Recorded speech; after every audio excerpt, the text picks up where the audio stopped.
When he woke up in the morning, he would say, I'm going to create a universe. I'm going to be God today. Is there such a thing as reincarnation? When it comes to aliens, there's some things I just can't tell you. Isn't it one's purpose in life to find out these things? Welcome, everyone, into another edition of Garden of Doom presents The Book of Black. If my count is correct, don't hold me to it. I believe that we are on episode 8. Maybe, you know what, I think it's episode 9, which is exactly the right amount of letters for our guest, Famous B, if you add 2 E's to the B. So we're about to, I'm about to, 1-800, I'm going to get fame. I want to say 1-800-GET-FAME. This is a Lucha Underground reunion show. We've got Famous B coming to us from down under. Well, that that's also sort of where he's not from that down under, but he's from the down under, a different down under. They're both upside down and counterclockwise. Famous B, thank you for coming in. How are you, man? I'm good, man. Thank you for having me. It's a pleasure. Yeah, man, I'm excited. I'm excited to chat with you guys and just get into all the stuff we're going to get into. But yeah, it's definitely a pleasure being on the show, man. Thank you for having me. Yeah, thank you for being had. All right. And the professor, the darewolf, the man who knows the vibrations, the synchronicity, he travels through portals only, exclusively now. And yes, his spirit animal is in fact confirmed as a darewolf, the shaman of South Africa. Don't make me do this again. I don't think I can top myself. It is the Dr. PJ Black himself. And PJ, I already know it. You're fantastic this week. Oh, thank you. Hey, B, I just want to say thanks for doing this, man. I know you're in Australia. You probably just woke up. The time zones are crazy. I'm in Los Angeles. It's on Baltimore time, so we call that ROH time. Right. Yeah.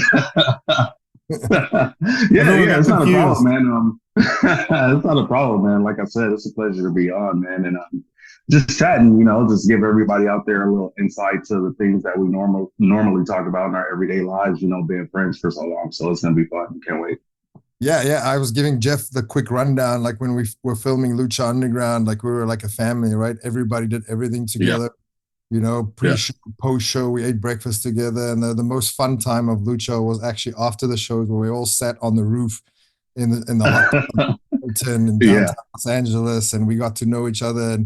And me and B got real close. Me and him would stay up every night until the sun came up, just talking about the stuff we're talking about today. And just, so this conversation can go in any direction. I know you wanted to touch on on certain things, B, like the Diddy stuff. I try to stay away from mainstream these days, but it's hard to, you see on social media, people post all these things. So I kind of know what's going on, and I can give you my point of view because I know that world very well. But if there's any direction you want to go into, just go for it, man. Let's start there. Actually, let's start there. Let's tell me what's going on in this Diddy case and the conspiracies, non-conspiracies, or the deep state. What's going on right now? Yeah, it's pretty wild, man. Let me just Harlem shake into it and see, right to that transition that you just threw me that alley-oop on. Yeah, man. The Diddy stuff right now is pretty wild. It's all over the media. Obviously, it's all over, everyone's social media, just because, when things like this happen with a high-profile individual, right? Everybody, especially now in the day of, like, social media and making your own videos, whether it be YouTube, this and that, right? Everybody wants to chime in and throw their videos up and, just be heard about it because obviously that's what people are going to click on, but I mean, we haven't seen anything like this high profile of a scandal probably since, I would say Epstein or Kelly, but I would even go way back to OJ because when this trial hits, it's going to be just as big as OJ's, in my opinion. I think the whole world is going to be watching or whatnot. But basically what's going on is, as he's been under investigation for a while, like pretty much since like late last year, but everything probably kicked off earlier this year, like around March, when Homeland Security raided both of his homes in LA and Miami. And it was basically the reason why they did so was because of a bunch of lawsuits that he got. One from his ex-girlfriend, Cassie, that he was dating for a while, who alleged that he abused her forced her to like have sex with like male workers and this and that. And then one of his producers, I believe named Lil Rod Jones, actually hit him with a lawsuit as well. He was a producer that was working on one of his last albums and said that it was just uncomfortable conditions. Like he would have people show up in the studios and force them to go to all these parties and do all these sorts of weird things or whatnot. So pretty much when he got raided by Homeland Security in March, that's when I guess the whole world was privy to the fact that this would be a very big issue. It would be a very big thing. So fast forward to now, here we are, September 2024. And a couple of days ago, he was actually arrested in New York and he was indicted. I believe the indictment, in the indictment, it was stated that he would be facing charges of sex trafficking, interstate prostitution, and I believe racketeering. Because basically, RICO, because basically they were saying that he was using people in this business to actually do all the, set up all the crimes or whatever. So set up all the, they call it freak offs, the P. Diddy parties or whatever, where they would bring all these, and then they have all these celebrities, allegedly tied in to all these freak off parties that he had all videos that he was recording these interactions without their consent or knowledge, who knows what the extent of that is. But pretty much he was arrested or whatnot. And his lawyers tried to give him bail. The bail package was for a $50 million bond. Collateral to like his home in Florida, which is worth like $48 million, his mother's house, as well as surrendering all his passports and being monitored every step of the way until trial. And 2 days in a row, he showed up in court and they denied his bail twice. So now he's in the MDC, which is the Metropolitan Detention Center, I guess, in New York. And they say like R. Kelly was there and Epstein was there too as well. I don't know if R. Kelly's still there or whatnot, but pretty much that's where he's at. And they say it's one of like the worst jails that you could be in, like in America, because of the inhumane conditions or whatnot. So yeah, as we speak right now, Diddy's been locked up for a couple of days, and he's going to stay locked up until he awaits his trial. Well, more money, more problems, indead. My take on this. So while I was trying to do some research, because I'm kind of out of the loop with this stuff, I came across a bunch of Epstein videos, and I watched some of that, and I kind of know the story, right? But I came across some crazy stuff about the island and like all these girls that came forth about the island. And it seems like these elites they all have these parties. I mean, B, you and I, B is from Los Angeles originally. So, I mean, you know the game, you know what's going on. Like to me, this just feels like a sacrificial lamb almost, like the mainstream, like they have to sacrifice someone so the elites can kind of get away with this, That's, to me, it's all just distractions from like what the elites are really doing. Like Epstein, I mean, he was a trafficker to all the stars and politicians and all the talking heads you see, from all the news channels to Hollywood to everybody. So, somebody has to be sacrificed. And it's a shame that a guy like this has to be sacrificed, and we'll see how it goes. You mentioned earlier that this might be as big as the OJ case. Let's hope they'll probably make a bunch of documentaries out of this, and it'll be on Netflix. And I mean, I remember watching the R. Kelly stuff, and it feels like it's the same way, but just he took it to a way other level, it seems. Yeah, he was a little bit more violent, I think, with this. And when I say violent, it's just because the video surfaced of him where they showed footage of him in a hotel room with his ex-girlfriend, Cassie, where he actually physically assaulted her. And this came out a couple months ago or whatnot. But basically, I don't know if you ever seen this video, but man, it was crazy. He came running down the hotel hallway, wrapped in nothing but a bath towel, right? Yep. And you see her, she got like a couple of things. She's in a hoodie, and she's trying to hit the button on the elevator. She's basically fleeing from her. And he catches up to her and just grabs her by the hair and just yanks her and throws her down. And then he full field goal kicks her while she's on the ground. And then he grabs like a vase or something from a hallway and chucks it at her and just he drags her and just, yeah, I mean, that pretty much is, I think, a lot of the premise of why he's really going through what he's going through right now, because that video surfaced.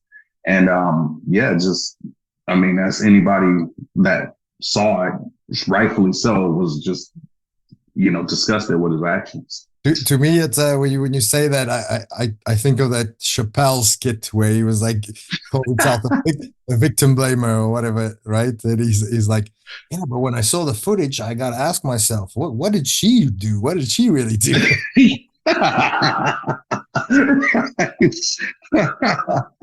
Oh my goodness, yeah, man. Like, yeah, it was wild, man. I mean, those two with their relationships and like the stuff that's come out, the stuff that she said, the stuff that he said or his lawyer said on his behalf, and just, yeah, it's been some pretty wild stuff, man. But yeah, watching that video, man, it's just, it was insane. So yeah, you know, like I think these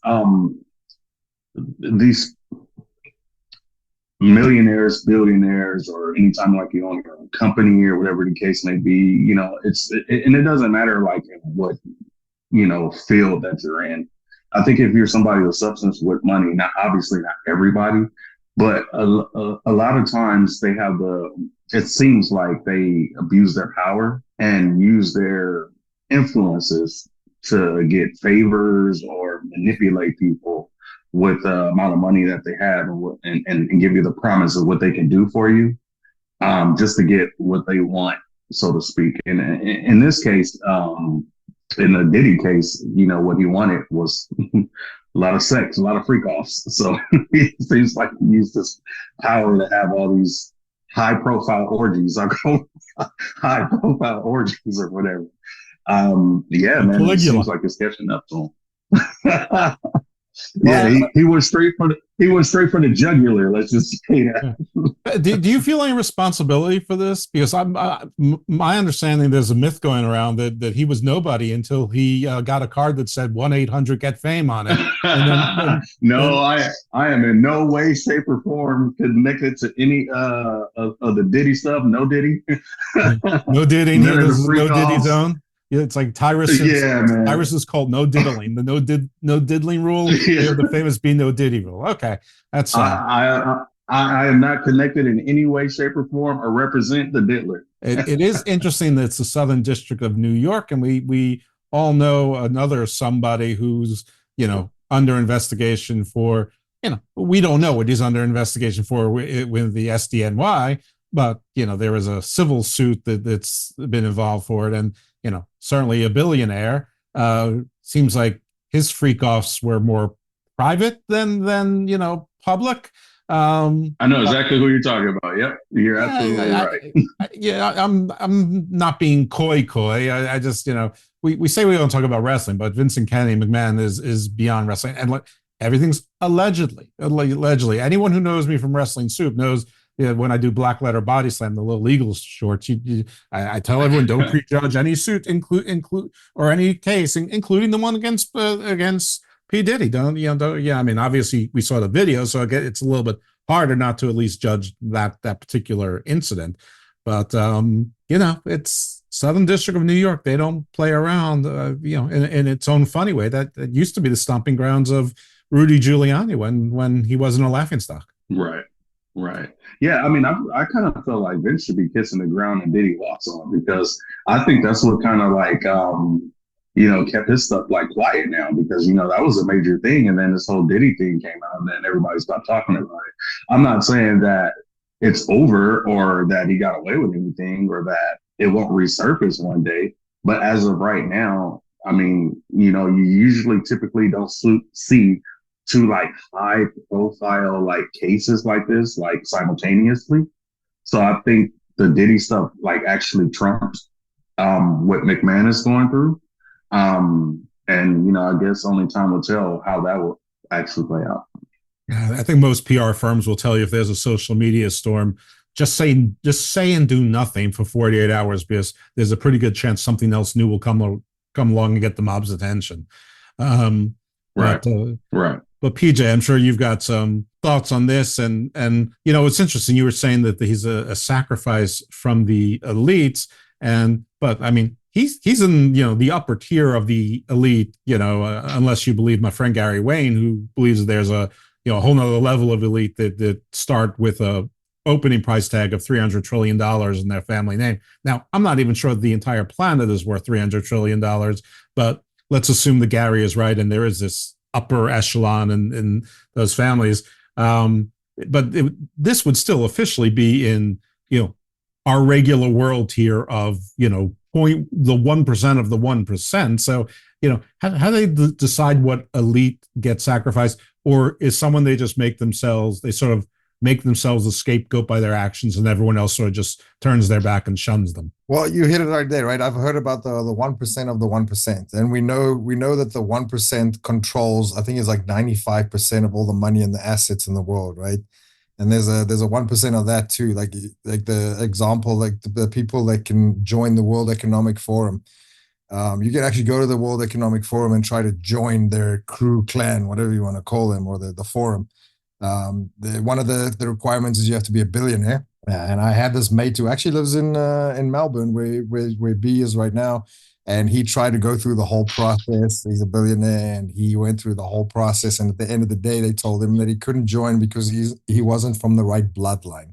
I'm guessing these are bloodlines that comes back to all the Anunnaki stuff, the fallen races, the fallen angels, these people, the 12 bloodlines who believe that they're somehow related to these people, and the law is above them. They can just treat humans like they want, and look at Epstein. Like he never got into trouble for anything that he did, and the guy was worth billions and billions of dollars. Like it seems like the more money you have, the more problems you really do have. That was an omen when they sung that song back in the day, right? Well, also, what was the song? Bad Boys Forever or Bad Boys for Life? Bad Boys for Life, yeah. And that was jail time for life, seemingly. Yeah, a couple of people split off early, wasn't it? Oh my God, I can't remember was it Mace who was in that crew and then left, like, I don't know, 1999 or 2002, left, said goodbye. Oh yeah, Puffy turned him religious. he left to be a pastor after all his studies. So I reckon there was a lot going on. But I mean, just to touch on that, since you brought it up, like, you look at all the accounts of people who was on that record label. Everybody from the Lox, Jadakiss, Mace, just so many people, and even we can see it as fans, because I'm a huge hip hop fan, so even I can see it. I'm always wondering what happened to all these artists that was with Bad Boy. How come no one ever was reached a level of success being with that record label, like afterwards, or had a legacy that continued to grow under the Puff Daddy infrastructure, so to speak. And there's a reason for that. I mean, a lot of artists have come out and said that he wouldn't give them the rights to their songs, or they made hit records with them, but only got chump change for it, while Bad Boy Records, P. Diddy went to the bank on it. And if you're looking at it from a fan's perspective or an outsider looking in, you're kind of like, dang, that's right. Like, it seems like Diddy basically took these artists and banked on them and kind of left them for dead, so to speak. I mean, you look at Shine, one of his artists that, there was an incident, shooting in a New York City club, like in 1999, that allegedly Puff Daddy was the one who did the shooting. And once again, I'll say allegedly. But Shine ended up taking a rap for him and spent like 10 years in prison for it. You just look at a guy like Mace, who had to fight to get the rights to his music, and you could kind of see like the kind of person like that Diddy is behind the scenes by some suspect things that he's done, like even like filming the show, Making the Band, where he tells the one guy to go walk. That's like one of the challenges on the show or whatever. It's like a reality show or whatever. So there's challenges to make this band that P. Diddy's putting together. And he chose one guy to go walk to Junior's, which is like a restaurant in New York somewhere, to go get him some cheesecake. You know what I mean? So that's the kind of prima donna attitude that the guy like clearly has, because otherwise, why would they even be in the TV show? You know what I mean? I'm pretty sure like that attitude is not just for entertainment. I'm pretty sure like it was like that behind the scenes and worse, according to like what I've heard about him. Well, he's got to protect the spot, right? You get to that point. I mean, everyone wants to be royalty. I mean, you know, and you know, everything we know about royalty, you know, aside from reading, is basically in media, and that's what you see. You see a whole court of sycophants. You know, you've got scribes, you got fools, jesters, courtesans. You know, whatever you want. The king can have 100 girlfriends, but the queen has to be chaste. You know, so you know, I don't know that this is anything new under the sun. It's just the amount of, it's sort of amazing in this day and age of you know, everyone having cameras and in their phones and in their glasses and in their watches now. That's why PJ is wearing his super Dick Tracy glasses right now. Right. It took this long to come out. I mean, do you think he was having people sign NDAs along the way? Do you think that people were so loyal? Do you think they were so afraid? A little bit of column A, B, and C. I mean, what do you think's up with it? What took so long? Is it just like when you're this rich, like a Vince McMahon, like a Donald Trump, like a R. Kelly, like a Bill Cosby, like a Harvey Weinstein, that it just takes so many things and a lot of time and a little bad luck to catch up to you? Otherwise, you pretty much live in a bubble of you know, whatever you want. The answer is yes. Well, I mean, personally, I think the general consumption that from what I've gathered from, you know, just hearing stories and testimonies is that, you know, when he would have these freak offs, he would record them all. So, you know, you brought up NDA. There's no reason to sign an NDA when you're on the tape participating.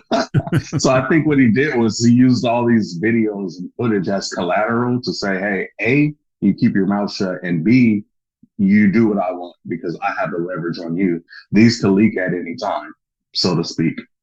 I don't know how many of the people involved were privy to this information, or let's just say if this was happening, let's just say if, how many of them knew they were being blackmailed or knew that he had this like collateral against them?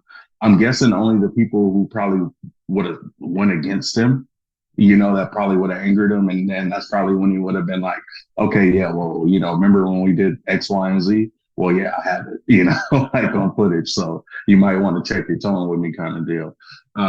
You know, who knows? But when his houses did get raided, the Homeland Security is saying that they did retrieve footage of these tapes that he had of all these other, you know, high individual profile people as well, on these tapes or whatnot. So I think that, you know, everybody wants to be in the limelight, and obviously Puff Daddy been in the limelight for so long that everything was sweet until it's not anymore. You know, you don't hear none of his friends coming out and saying anything or trying to have his back in the matter or the situation or anything like that, because, you know, you're pretty much, you know, you're involved with someone who's in some serious trouble right now. So now you see nobody's coming out to his defense.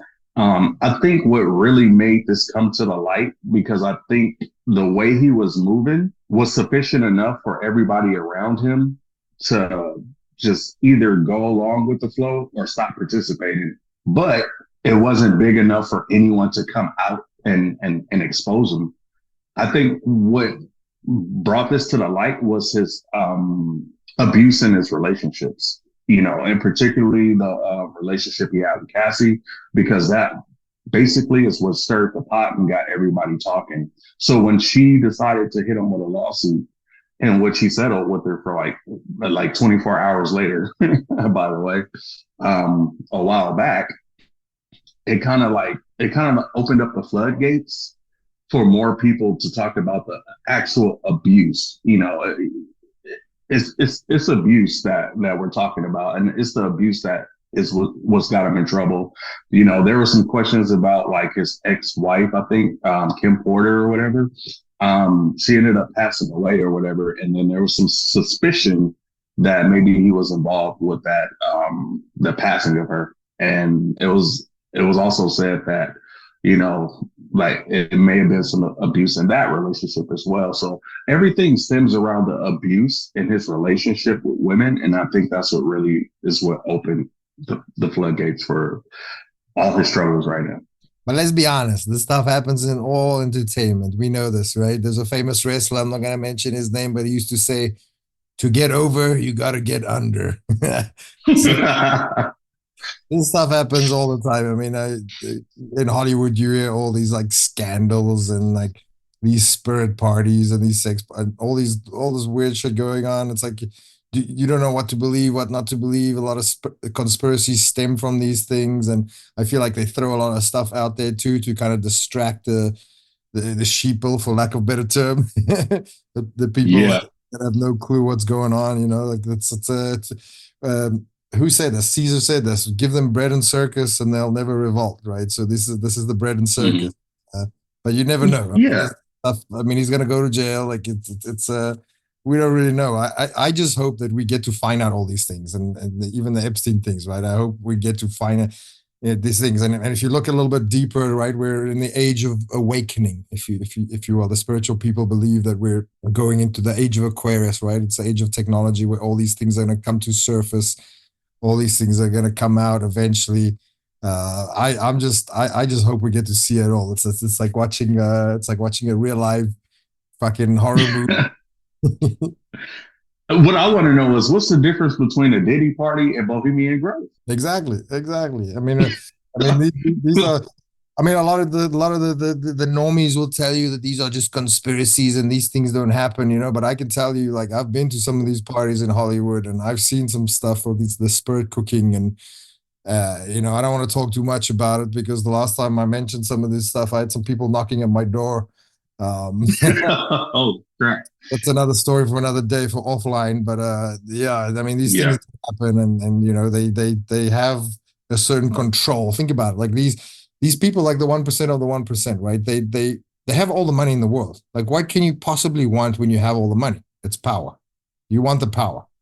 So whether it is, you know, I mean, we know for a fact that like Epstein, that's what he did, right? He had like set up these famous people and politicians and actors and everybody he kind of like set them up, right? And recorded it and like blackmailed them. And I'm sure if that happened on that level, it kind of happens all the way down. I mean, we see the stuff that happened with Weinstein and like all these guys. Right.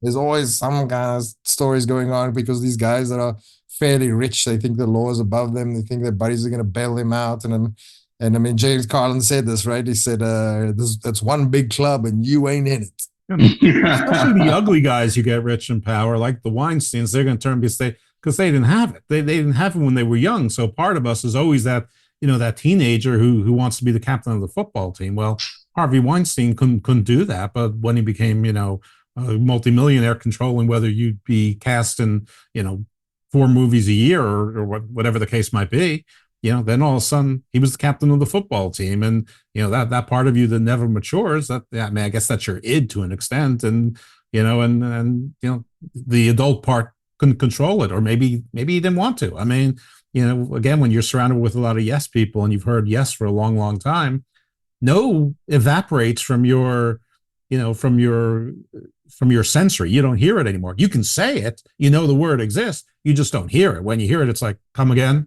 you know. Right. I beg your pardon. Yeah. I'm sure you made a mistake. You're right. Yeah, oh, I mean, what? it's exciting and depressing at the same time. You know, I mean, the world is a stage, and we're watching it play out in front of us. You know, it's hard to escape these days with technology. Like, look at us, we were in 3 completely different time zones, and we're conversing right now, right? So, I'm sure at those parties they have cameras set up, and they have all these things in play to blackmail people and keep them quiet or keep them. Hush money, we know that. I mean, you hear that in rap songs all the time, right? So it has to be a thing. And even if it's not, it's fun fun to just shoot the shit about it. But let's pivot a little bit on that because it's making me depressed. Yeah, let's raise your vibrations a little bit, bro. Yeah, let's raise it. We gotta boost PJ's frequencies right now. Damn, it's Shabbat dinner right now, so we get B, like the last time we chat when you were in LA, we went kind of deep on the astrology stuff and life path numbers, and you had a, I don't know if you want to call it an awakening or an epiphany where you understood what your path was forward. I haven't spoken to you since the last time I saw you. Actually, I'll tell the short version of this. Me and B went to Australia for a show. Awesome trip, by the way. Awesome trip. And Matt, the promoter's wife, was driving us to the airport. And as we drive into the airport, B's like, well, I'm just gonna stay here. I'm not going back to LA. That place sucks. And he ended up just staying in Australia, you know. So tell us about that thought process and what was going on in your head and where you are at life. You don't have to go into too much detail, but let's cover some of the spiritual stuff that you've been going through this journey of yours. Yeah, no, absolutely. Yeah. That was a very shocking day, to say the least, to mine and your surprise. Because like you said, you know, we had an awesome trip. We're here for like 2 weeks. We was a part of an awesome show, an awesome wedding for one of our friends. And just, you know, like I always had like, I guess you could say like an intuitive feeling that you know, like some major changes was going to happen in my life at that time, just because of just different opportunity reasons and just to get like a fresh start, so to speak. I was a bit stuck in a little bit of a rut, I would say. So I felt like coming here, you know, prior to us coming here, this was going to be it. It was like one of those things where I kind of had a hunch, but I didn't know. I didn't know how it would happen. I didn't know how it would play out. And just one thing led to another, just meeting people here and speaking to different people here. You know, I saw a window of opportunity, a small window of opportunity. And you know what? I just kind of turned to the side because I can't fit this way, right? I just kind of turned to the side and just slid in that small window of opportunity. And it turned out to be the right decision to stick around here for a while. You know, ever since I've been here, I've been a little over a year now. I found great success and, you know, a lot of different circumstances in my life have changed and turned around for the better. So I'm very grateful for that. But in terms of like just my awakenings and astrology and things like that, astrology has played a big part of my awakening, I would say, because it's one of those things where it was like, I've always been an intuitive person, but I never could like pinpoint things and put my finger on it. But a long time ago, I would say like maybe almost even a decade ago, a little over a decade ago, I did my natal chart. And when you do your natal chart, your birth chart, you pretty much have the blueprint for your life, so to speak. And that's the way I like to refer to it. That's the way that I like to put it. Because before you build a house, what's the first thing you need before you build that house? You need a blueprint. Absolutely. So I feel like us individuals, us souls, when we incarnate, we have a blueprint. And that blueprint, the details of that blueprint of each individual's life is in your natal chart. You can see pretty much everything in terms of the way a human soul works, or in terms of the way a human being works once you're incarnated by that natal chart, because pretty much how the planets align at the time of your birth dictates so many different things in terms of each aspect of the person, the individual, you know, from everything from your emotions to you know, just how you vibrate in life, to your personality, to the way you love, you know, the way your finances will be. Like, you can find everything in this natal chart. So from there, from discovering my natal chart and actually understanding myself in terms of, how do you Yeah, find sure. out who is the right person or what is the right source to find your natal chart? So let me touch on that real quick. So obviously a lot of listeners probably don't believe in astrology. Or, I never believed in any of that stuff until I read a couple of books and I studied quantum physics and I understand how that works. And that's all astrology is. It's quantum physics, right? It's just the way the planets move. I'll give you an example. The moon controls the tides. We know that, right? We know for a fact that the jails, the prisons, and hospitals are way fuller on a full moon. It controls a lot of things. And the planet Jupiter, for example, has 7 times the magnetic pull than the moon. So all these planets have some kind of effect. And what a lot of people don't understand is they think that when you do your astrology chart or your birth chart, it's predicting the future. It's not like that. It's more like a blueprint, like B said. It's like a GPS, for example. Like you can type in the address of the GPS and you can get to where you want to go. You don't have to follow those routes, right? But it just makes life. Right. So if you understand this blueprint, you can make better decisions in life. It doesn't predict anything, but it gives you like things like, okay, if I make this choice, things are going to go better for me in finances or career or love or whatever it is. And I know that sounds like very like woo-ha and heebie-jeebie stuff, but I mean, it does work. Like when I did my chart for the first time, there's something called the Saturn return. Now Saturn takes 28 years to make its full return around the zodiac. And you can go look at this. So go look at Justin Bieber, go look at Britney Spears, go look at all these people. And when they have their first Saturn return, that's when they're on the highest peak of their life. I mean, I did my chart and I was like, wow, that's when I did the Nexus stuff. That's when I got signed. And like, I was like, wow, that's very accurate. Let me go deeper. Let me look at what this planet does. Like Saturn is Father Time, karma. Like you dig deeper. Right. And you start studying like how Mercury affects your mood, your soul, all these things. And it's like, it's almost like canny. It's like, wow, like how can you not believe in these things if you study it yourself and there's all this proof around you, So as a critical thinkers here too, we know we kind of like think of the occult, I guess. So like deeper, and then we're curious and we study these things. I feel like a lot of people go through life without understanding any of this stuff, without understanding themselves or their souls or any of that. And I'm not telling you to go do your birth chart and completely follow it, right? It's just curious. Be curious. I mean, nobody really knows what's going on this planet. Like the more I learn, the more I know, the more I realize that we don't know anything. We don't know anything, and this is just like whether it's real or not. I mean, I think it is. It just. And B's a perfect example of that. Me and him have had countless conversations until the sun came up about these things. And we I want to say predict things, but we kind of like laid it out and these things happened, and I don't know. It's what's the self-proclaimed, what's it? Self-fulfilling prophecy? Correct. That's it. There you go. You don't know those things, but I mean, it does make life easier and it does also make it fun because you kind of like, if I make decisions on these charts, if you will, it has a massive influence, And I mean, again, you don't have to follow it. A lot of people think that these things are already laid out. We don't have, it comes back to like, do we have free choice? Do you have free choice? Like, do you make your own decisions? I feel like you do, but like, I mean, these are just guides and it definitely makes a massive difference. Like, I'm terrible at explaining this right now, but I mean, B, you know what I'm talking about because you're living it right now. No, absolutely. And okay, so let me address Jeff real quick, and then I'll make my next point. Okay, so in terms of how you explore this, you can just look it up on. There's multiple applications for it.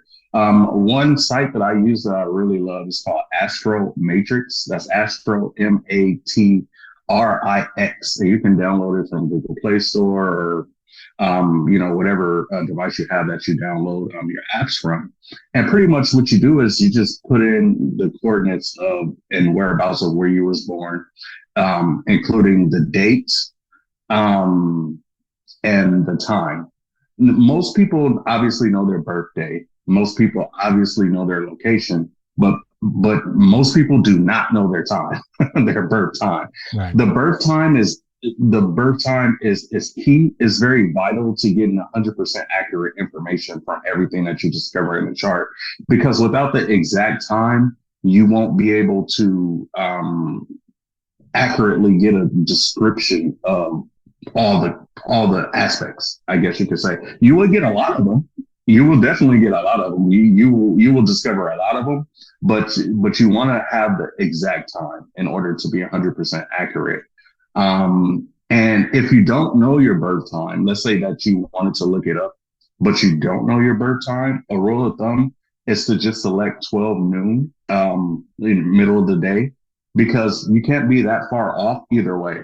Like if you were to put like, I don't know, like a certain day, and then you put like, I don't know, 1 a.m. What if you were born 10 p.m. that night? Then you're off by almost a day. Yeah. So the general rule of thumb is to put 12 noon, because either way you go, whether it's up or down, you couldn't be off like that much. But yeah, once you do that, then you'll come up with a whole chart that tells you exactly where all the planets were at, how they relate to each other in terms of conjunctions.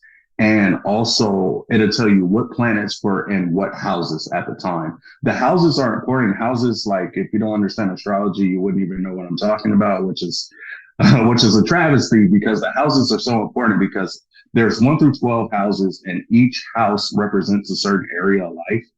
So wherever that zodiac falls in, whatever energy that zodiac gives off, it goes into that house or that area of life. So how that planet affects you will affect that area of life. Yeah, it's very interesting and fascinating. Yeah, and just to double click on that a little bit to explain to people how this works, why the time is so important, right?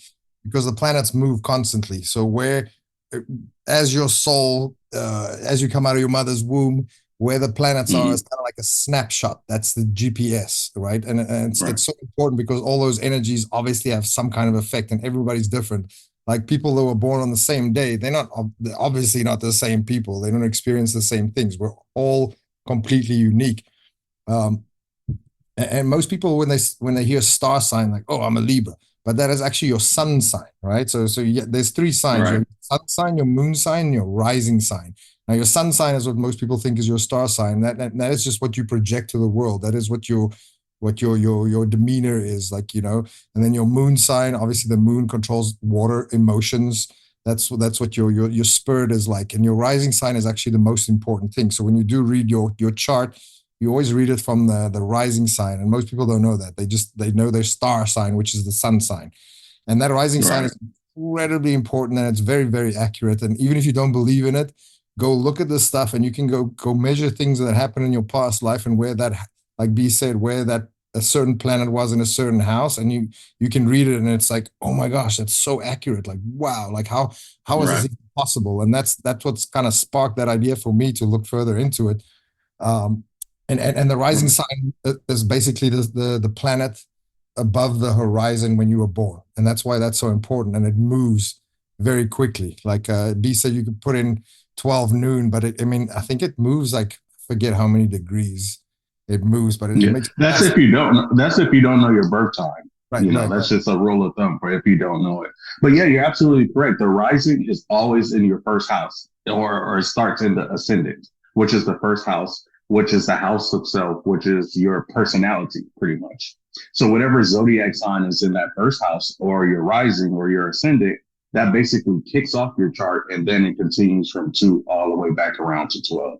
So yeah, absolutely. That's exactly why they call it the top 3, the main 3, or the big 3, your sun, moon, and ascendant. And I mean, let's face it, like the people who built the pyramids, or the ancients, or the people who were here, they understood these things, because they built these megaliths on these movements. So if you look at an astrology chart, it's a 360, and the 360 is divided into the 12 signs. It's like a clock, right? And and everything kind of follows that. If you look at that's basically just geometry, and it's time, right? Because the moon controls the months, the sun is the day, and then you can go down to the minutes, the hours, and you can even go bigger. Like Saturn is a 28-year thing.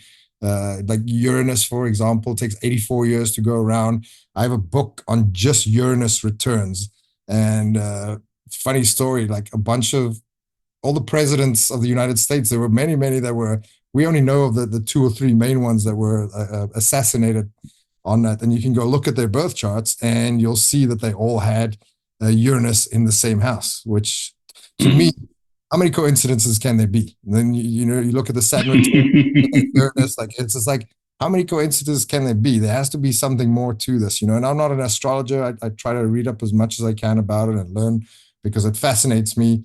But I mean, if you get these guys that are really good with astrology, these astrologers, I mean, most of these guys, if you read your chart in the Cosmo or the Vogue magazine or whatever, those are just writers, right? Those are not real astronomers or astrologists that write that. They're just writing a bunch of gibberish, really. If you actually go to an astrologer, I mean, I want to double click on the footnote about the number 12 because it you know, a lot of people saying, "Oh, this is just hocus pocus," and you can make anything sound like you want. And what PJ just said earlier, how many coincidences can there be? The 12 zodiac signs and the 12 houses. I mean, first of all, the zodiac signs. I mean, they found the same zodiac like 3,200 years ago in like ancient Israeli temples, you know. So, but you know, there's a reason there's 12 Olympians, you know, there were 13. They kicked one out to make sure it was 12. Mm-hmm. There's a reason why we have 12 seasons. There's a reason why our clocks go 1 through 12, 1 through 12, not 1 through 24. There's a reason there's 12 months. There's extra days there, folks. I mean, and 12 disciples. 12 disciples, exactly. That's a great one. There, the apostles and the disciples. After Revelations, there's 144,000 witnesses, which is an exponent of 12. And 6 is the number of man. Put a woman in there. 12 is the number of completeness. So it's like this 12 is there's something to 12 beyond, you know, somebody just, you know, decide to make hocus pocus out, because otherwise, you know, December, which is Deca, which starts in 10, wouldn't be the 12th month. Yeah, and that's another interesting fact. Like somewhere they change. We follow the Gregorian calendar, which is 12 months, right? But we know that Julius Caesar put in July, and after him was Augustus, who put in August.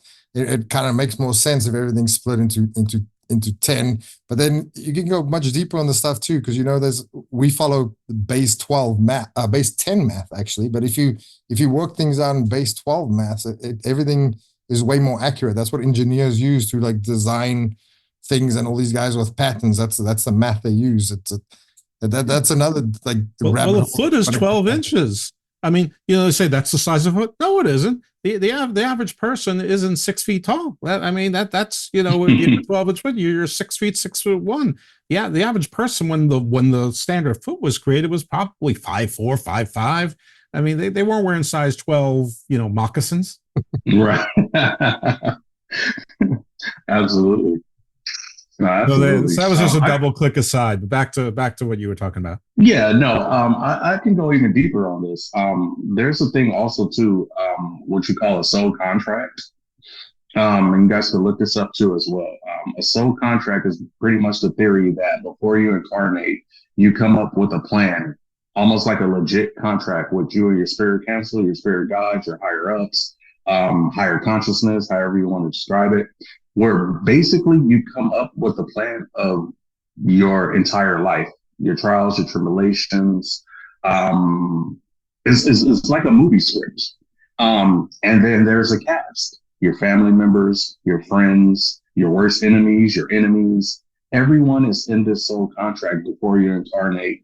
And I'm under the impression that karma is also included in the soul contract, because the soul contract is laid out and proposed to you based on your past lives as well. If you want to get into like past lives, there's a lot of past life regressionists out there, and, you know, things like that or whatnot, you know, to pretty much back up the case for there even being past lives. But that's another topic.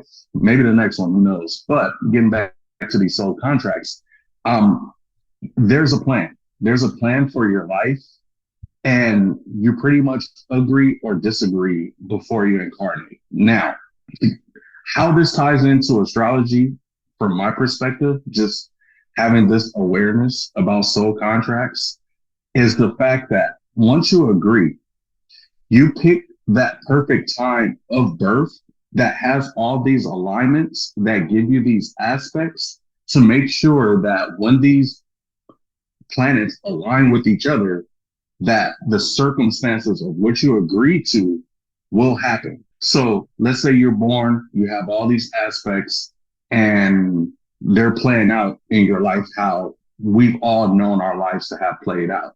When you think about your life from now back to as far as you can remember, and you look at key points, and you're like, well, why did this happen to me? Or why did I go through this? And why did X, Y, and Z happen? It's important to know that good or bad, you probably agreed to this before you came to this earth. If what you perceive a bad situation as going through, like something, let's say something bad happened to you, and us as humans, we can't help but to feel bad about it, because obviously, why would you choose, to go through any bad situations? If we had it our way, every situation would be good if we could control it, right? But the spirit doesn't know the difference between good and bad, right? So if you look at it in that sense, you go back to the soul contract, and understanding this kind of like gives you like a perspective of like not to look at things that way, like a good or bad, so to speak, because we all have contracts that we've laid out with people, different individuals, whatever the case may be. Now, when it comes to free will, because yes, we have free will, I believe we all signed up to go through certain things in life via our soul contract. But free will is the decision to choose how you move forward from hitting all these checkpoints that you signed up for. So you have the free will to look at a situation and react a certain way. You have the free will to basically how you deal with these situations. So I believe free will is like maybe 30% of the choice that you have in life. I believe that the general foundation we've already laid out for ourselves. Once you're born, it erases from your memory. You have no recollection of it. And I believe life is just a big, like, race. I will say race to kind of remember what your purpose here is, that you already agreed to and laid out before your soul incarnated. The point is for you to serve your karma, if you have any, ruled by Saturn, which PJ said earlier. That's why it has rings around it. What goes around comes around, right? Lord of karma. So whatever energy or karma that you have from your past lives transfers to this life. It's all tied up in your soul contract before you incarnate, saying, hey, this is your karma, so this is what you must go through during this life. Do you agree? Do you disagree?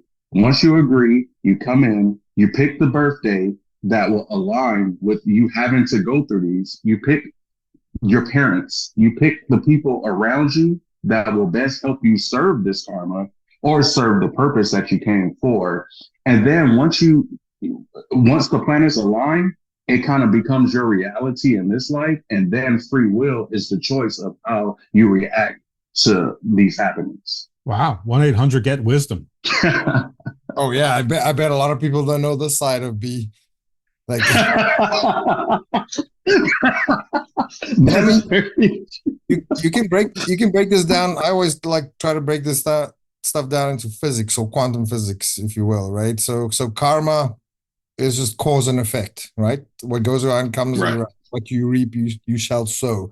And it's usually not an instant thing, right? You don't do something and then immediately something else happens. Like it usually takes a while. And those contracts and those karmic cycles can last your whole lifespan, but it can also be for your family. It can be multiple generations, from my understanding.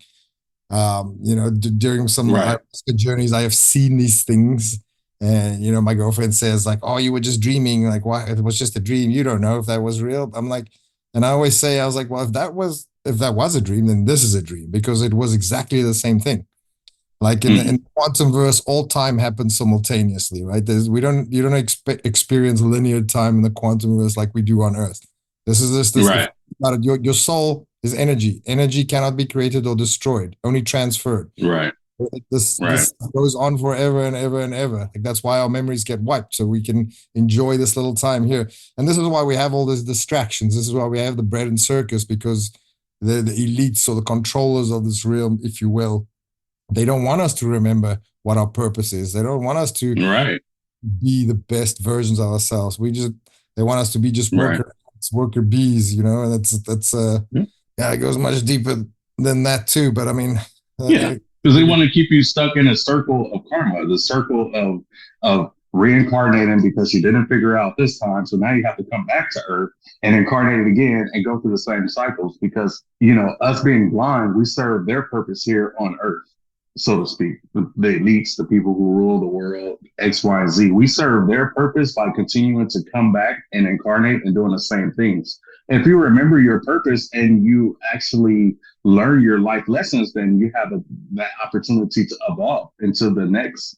dimension or the next lesson or whatever the case may be. So being distracted, it keeps you coming back and continuing that same cycle and being basically a victim to, you know, the energy or forces that just rules just this realm, the earthly realm, the 3D realm, you know. But if you can break that, then you go on much higher and serve a higher purpose. So I have a question for both of you, actually, and then it's not fully formed in my brain yet. I'm sort of like pregnant with it right now, but it sort of presupposes that the elites come into this world knowing what they're going to do, what the knowledge is. Now, I mean, you know, if you're a baby, you don't have that. So you'd think that there's like, and I'm sorry, this would sound like a silly phrase maybe, but maybe there's a book of souls already out there per family, or maybe it even goes, and I don't know, from age 3, 4, 5, or whatever is old enough,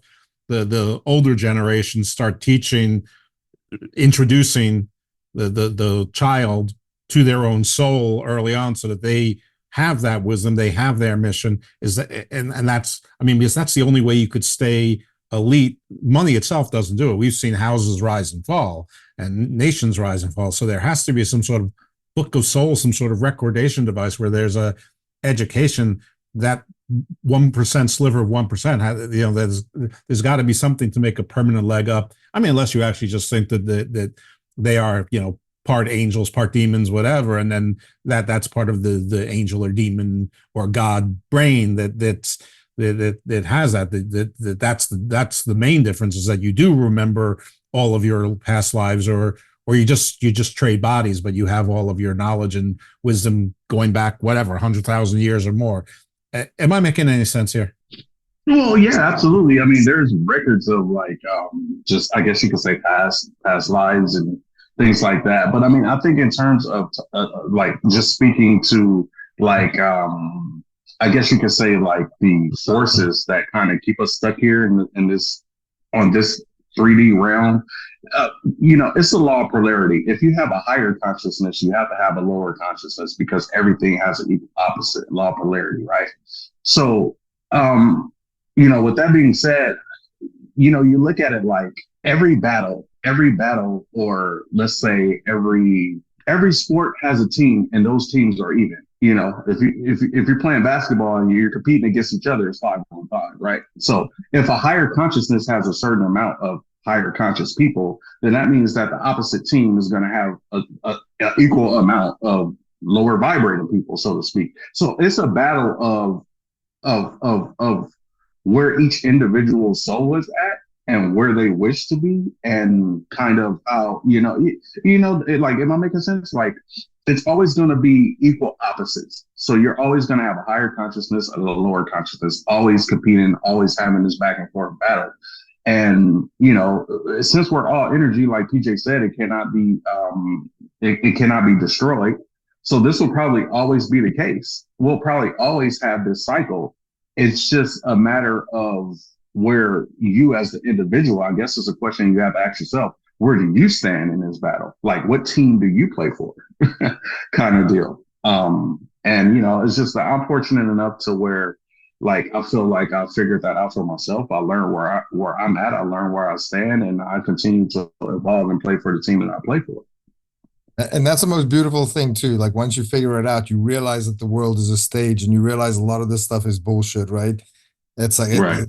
awakening or whatever you want to call it. I mean, there's hundreds of thousands of books or people stories that you hear of that people go through either a near-death experience, or they take some kind of psychedelic, or go through an ayahuasca journey or whatever, and they kind of see the other side, for lack of a better term. Right. And now they're like, oh wow, I understand this. And it's sad that a lot of people go through life not understanding any of this stuff, and to them, Right. listening to this, we might sound like quacks, but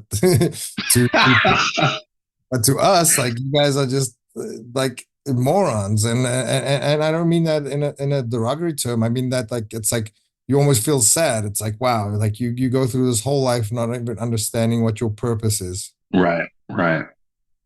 And eventually I believe that each soul will get there, because I mean, it's one of those things where everybody can't be like, if we're running a race, it's like a relay race. Everybody can't be neck and neck the whole race. You know what I mean? So you have some souls or individuals or people that are a little bit ahead in the race. You have some that are a little bit behind. That don't mean that the ones that are behind aren't going to eventually get there. It's just knowing where you stand in the race, because that's all we can do really is control our own destinies, and really is by knowing where you stand at from a soul perspective and not a human perspective. I think that's the main difference between someone who's woke and someone who's not, is understanding. A woke person understands where they are spiritually, past, and where they're going in the future. A person that's not woke only understands where they're going as a human from the time they were born to the time they're at now, and what they're trying to accomplish here on Earth before they die. That's the difference between a woke person and an unwoke person in my mind. Did you become woke before or after you decide to make the move to Australia? Because I mean, one can be, you were still lost and searching for something. You're like, I'll search here. The other can be, I know who I am and this just feels right. So it could have been either. No, way before.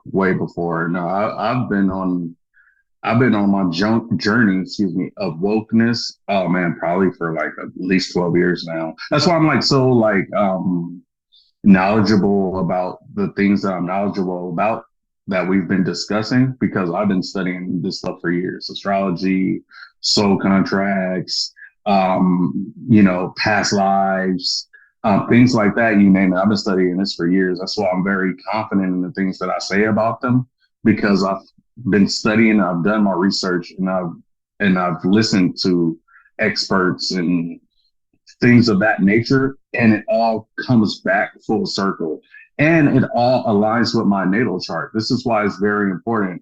I have a stellium in the 9th house. The 9th house is the house of psychology and pretty much spirituality and religion and understanding basically all the things that we're talking about. A stellium in the house is when you have 3 or more planets in that house in your natal chart. So I have my sun sign, which is Leo.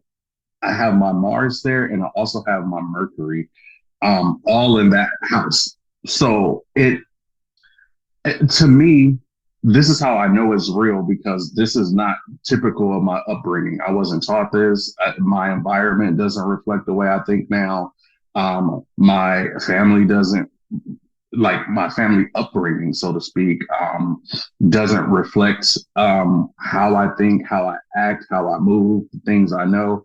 Nothing, like I wasn't taught any of this. I was self-taught these things by circumstances in my life that has happened to leave me questioning and wondering, like, what is going on, so to speak. So it was everything in my life was basically designed to get me as a soul, as an individual, to the point that I would understand all this. And then once I read my natal chart, it's like, wow, there it goes. I have a stellium in the 9th house of psychology, X, Y, and Z. That's why, and it's one of those things where I had to go through my upbringing and my circumstances and, the area I lived in, and being influenced by everyone around me, whether it be school and X, Y, and Z. That was the exact opposite of how I think now, because it's a journey of discovery, self-discovery. when you look at your childhood wounds, you would look to Chiron. It's like a dwarf planet or whatever in your natal chart, and that one is in Aries. For me at least, and basically what it entails is that I'm on, like, I incarnated, one of the reasons why I incarnated is to go on a self discovery journey, so to speak. I had to basically discover what my true soul's origin is in this lifetime, and it wouldn't be hard. I mean, excuse me, it wouldn't be easy. It would be very difficult. So basically, the most difficult situations in my life has brought me to the point of understanding exactly who I am, and it's one of those things where it's, obviously it's tough to go through, but it's rewarding once you understand the concept. But that was a long-winded way of saying that. No, I've been on this journey like since my mid-20s. I'm like 39 now, so I've been understanding this information for a long time. And people like you realize it more when it happens to you, right? Like you see these things play out, and once you learn how this stuff works, or you kind of get curious, you do your chart and you go backwards, and you look at areas in your life and you're like, wow, yeah, that did happen in that area of my life. Right. Happen. And then you go a little bit deeper, right? Then you can start pulling birth charts from celebrities or your favorite chef, whatever, your favorite TV star, whatever, and you look at it and you're like, wow, that is crazy. That is what he went through. That, because a lot of these public figures, their lives are on display on television, right? It's the world is a stage. So you go look into these things, you're like, wow, that is what happened in his love life over there. That is what happened in his career, and you go even deeper and deeper. But I just urge people to start with yourself. Like, look at what has happened when you look at your chart, and this is also a reason why you the elites, the 1% of the 1%, you'll never find their exact birth times ever, because they don't want you to know this stuff, and they all believe this stuff. I believe it was J.P. Morgan who said millionaires don't have astrologers, but billionaires do. And remember the ancient kings and queens, they all have had astrologers. You look at all these ancient people, I mean, they built megaliths about this stuff around the planet. They all had astrologers or people that understood these things, that can explain it to them. And it's kind of like a lost art, if you will. But since we're in the age of awakening, a lot of people, like, we have the internet now. You can go literally type in your birth chart, and like you can kind of like see yourself. And once you experience this for yourself, you'll be like, wow, there aren't any coincidences. This is how it works, whether you like to admit that to yourself or not. That's the matrix that we're in, right? The matrix is just the code, it's the game, it's the blueprint. Right. And, a lot of people get astrology mixed up with religion. They feel that you either have to believe one or the other. It's like you can't believe in astrology if you believe in God, or vice versa, right? But see, what people don't understand is it's not the same thing. It's not the same thing whatsoever. And also, too, astrology, the point I wanted to make by saying that is astrology is not a belief. It's not something that you have to believe, right? So to speak. It's not a belief. Once you look up the information, you can then fact check it, because you've already lived your own life. It's just basically telling you that this is what it is. For a fact, because you've been on this earth for however many years, you can fact check it with your own life already. So it's not something that you have to have a belief about. Well, I have a short point and a little bit of a longer story to support that. So if you're someone who's struggling with this and saying, I can't be really religious and believe in astrology, you're wrong, because I guarantee you, whoever laid out the tenets of your religion absolutely believed in astrology. And if you just retrofit and go back and actually study the religions and the stories and the creation stories, they're all tied to astrology. Hercules did 12 labors. Again, not a coincidence. But just on my learning curve, I've been doing Garden of Doom for about 4.5 years now. And I've overachieved with experts in fields. And so they're talking to me about Egyptian mythology and magic and this, and telling me things and, saying, and you understand this? Well, sure, I understand. No, I didn't. And then I realized in hindsight, I'm like, oh my, I finally get the person talking about astrology, and I'm like, I've heard all this before. but they were talking about Egyptian mythology, or they were talking about Roman mythology, or they were talking about the Hermeticism, or they were talking about this secret school or secret wisdom. It's all tied to astrology. And Right. if you hear, listen, all I can say to everyone, listen to the other 240 episodes of Garden of Doom and the other 7 episodes or 8 episodes of Book of Black, because astrology comes up in some way, shape, or form, sometimes material, in so many of them. And once you see it, you can't unsee it. It's weaved into the fabric of our lives, which I guess is sort of the point here. But it's more like it's not weaved into the fabric of our lives. We're weaved into the fabric of the universe. Yeah, it's all interconnected. It's all interrelated. Everything's connected somehow. Like if you look at like most of the religions, that you look at the Kabbalah, it's basically astrology. If you understand gematria and you read the Bible from that point of view, you realize that was based on astrology, like all of it, like all the myths, all these mythological, like Zeus and Kronos, for example, right? Those entities, if you will, Zeus and Kronos, that was the Greek mythology. But if you look at the Indians, that is Guru and Kali. And if you look at it, for example, Christianity, right? The Son of God. It's the Son of God. Like that's the Son, the 12 disciples. Judah betrayed him.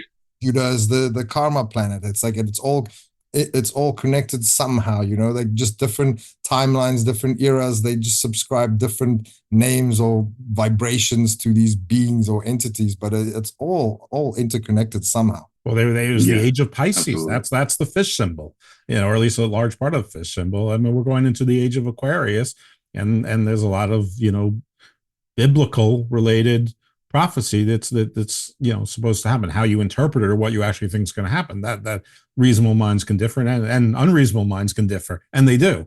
But it's still the age of Aquarius. I mean, it's still astrology. So there is no distinction. There's no contradiction or conflict between being religious and believing in astrology. So yeah, I'll just start. So let's break that down in astrology. This is what I know. I'm sure it goes much deeper, but that house, the house of Aquarius, is the house of growth, but it's also technology.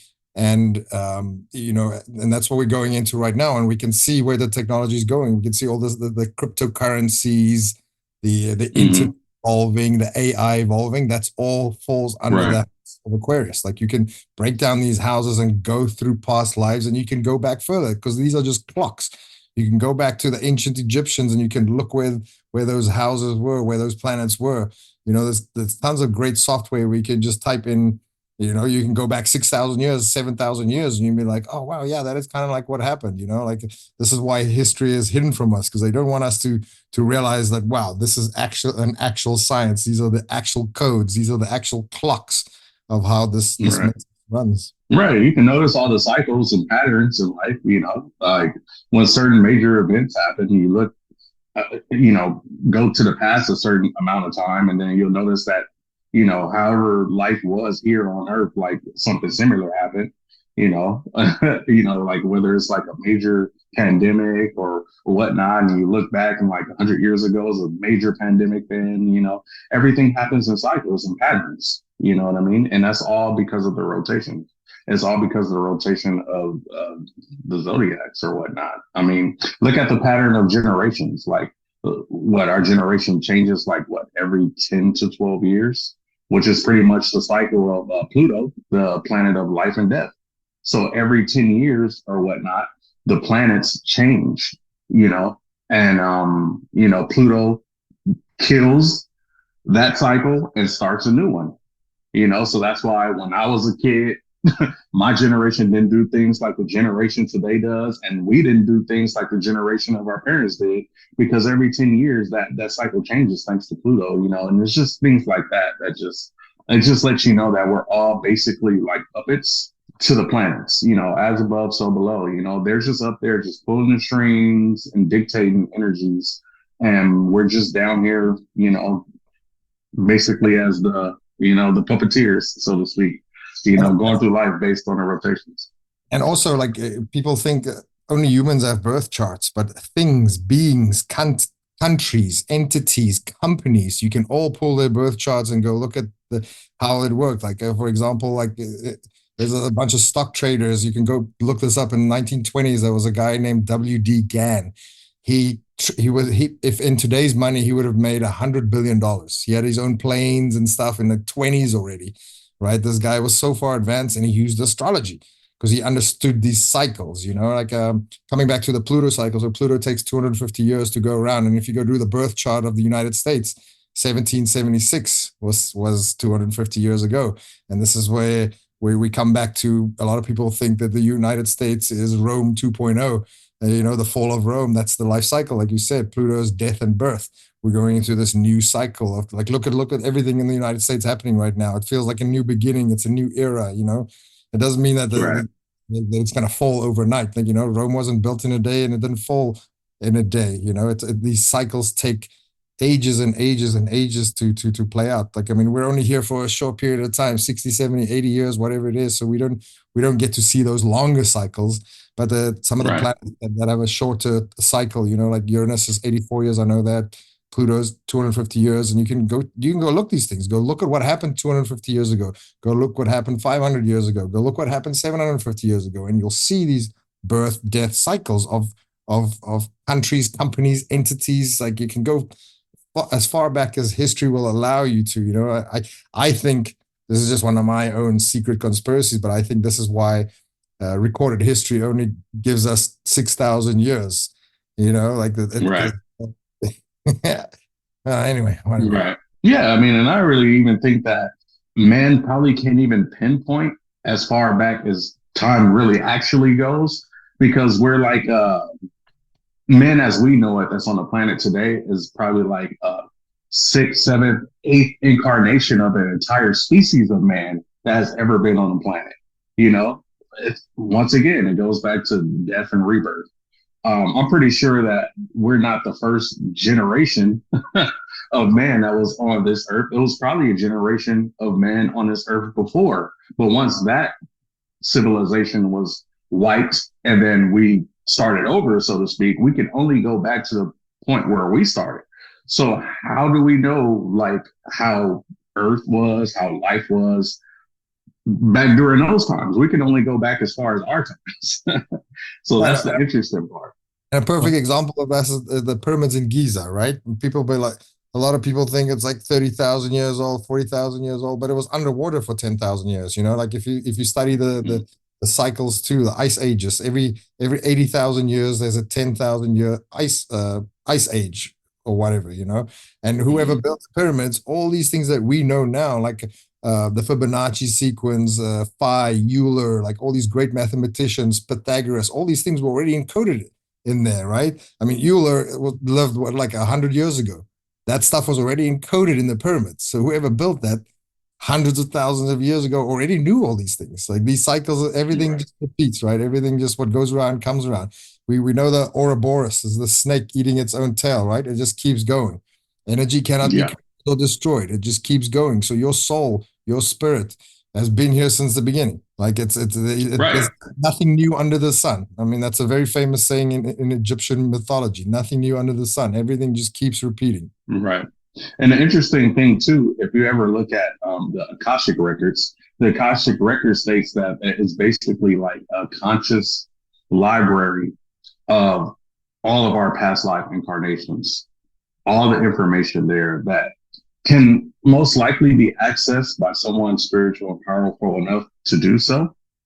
I'm pretty sure each individual probably has the ability to do so, but as human beings living, in this world, in this society, obviously it's very hard to get to that spiritual state where you can access it. But there is something called the Akashic records that is accessible to actually go through the past journeys of your soul. It's like a library for your consciousness. Like, how cool is that? Guys like Tesla and, like Albert Einstein, they talk about these things. They don't prescribe those certain words to it, but they talk of these things. Like, Nikola Tesla, I think it was Leonardo da Vinci, they said they went to go meditate in these caves and they got to see these cycles. they call it the Hall of Records or the Akashic Records. They all have different Right. names for these things, and this also comes Right. back to your soul contract, like you said earlier, right? Right. And maybe you're not supposed to know in this lifetime. You're not supposed to tap into Right. that. It's here for Right. whatever reason it is, whatever movie script you wrote before you came here. Right. Because it's a learning lesson. Like, this is the planet of learning. Our souls come down here to learn. And from what I understand, this is the hardest place for your soul to incarnate on, because it is a learning planet that we live on. So, when you incarnate after you sign these contracts, immediately, once you're born into this 3D realm that we live in, all that information is erased. Because what's the point of taking a test if you know all the answers already? Wow, that's really well put. I think we should end it right there, because I'm okay with the mic drop stop. Yeah, that was a damn good line. Absolutely. why would you take? Because the Earth is a school, and then why would you take the test if you already know all the answers? That's why your slate gets wiped clean. Wow, that's beautiful. Absolutely. All right, Famous B, if you want to be followed and found and supported in any way, is there anything, where can we find and follow you? Is there anything that you're selling or promoting? Oh, we don't do wrestling too much, but This is the free plug zone. Promote that. You can find me here in Melbourne, working for multiple different companies around Australia or whatnot. But you can find me on Instagram. It's at famousb_423. Facebook as well. I'm also on Twitter at famousb23. But yeah, man, thank you guys for having me. PJ, it's great to catch up with you as always. My boy for life. And Jeff, thank you for having me, man. Garden of Doom, baby. This is where it's at. Let's get it. There you go. I'm gonna give you a follow right now. I'm gonna find Famous B _423. 423. There it is. Get fame, baby. Famous B with it's famous. There's a 23. Is it Famous B at Famous B23 on Twitter? The X? Oh yes, correct. That's correct. All right. Yeah. It's 23 on X and it's 423 on Instagram. All right. I gotcha.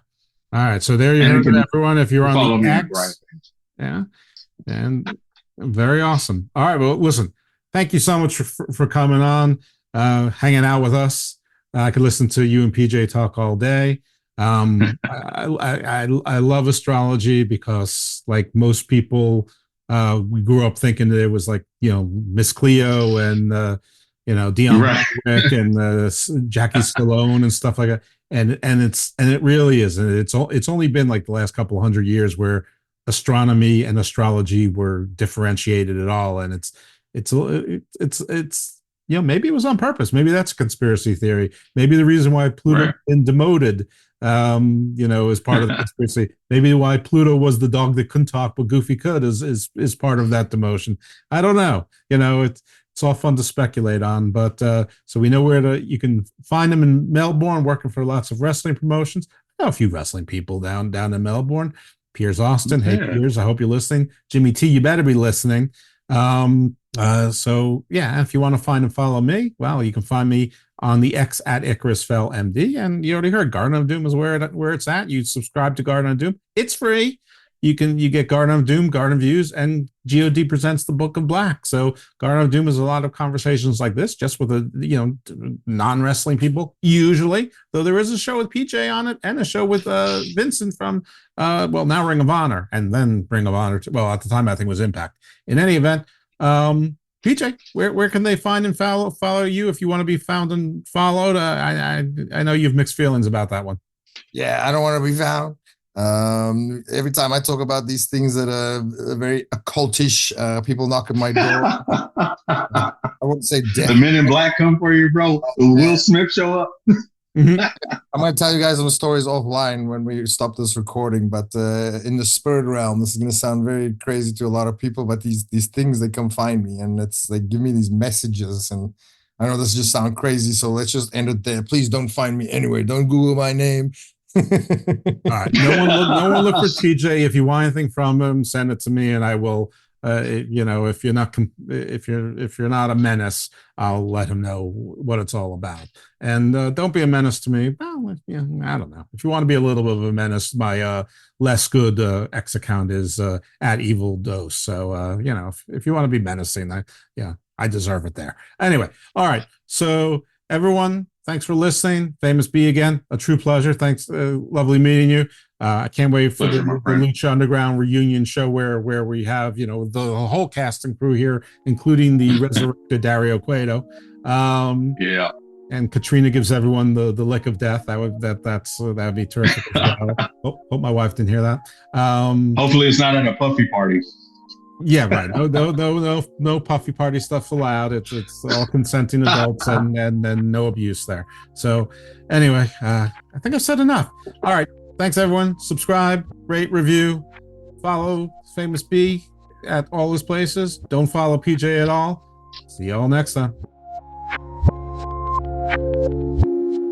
For more episodes of Garden of Doom, make sure to subscribe to the podcast on the Wrestling Soup Network. Available on all major podcast platforms, Garden of Doom is a weekly show hosted by Jeff Lippman and Dr. PJ Black.